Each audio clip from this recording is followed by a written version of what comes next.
خدا وکیلی کی به زنگ زد حالتو بپرسه امروز؟ هیچ کس.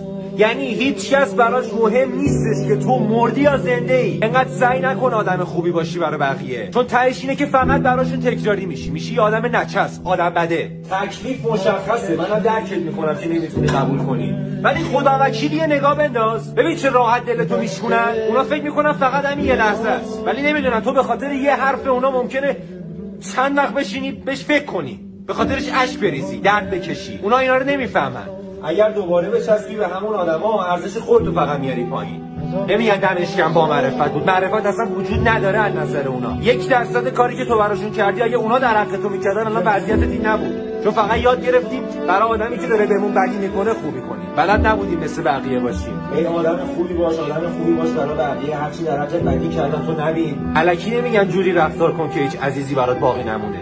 یه نگاه به خودت بنداز، همونایی دلتو شیکوندن که فکرشو نمی‌کردی. به غیر از این شدین عروسک خیمه شب بازی بقیه، هر کی هر کاری دلش بخواد میکنه، تاش میگه تو چی میفهمی؟ من چی میفهمم؟ خدا وکیلی دهن منو زدید سرویس کردید. دمتون گرم خدا وکیلی.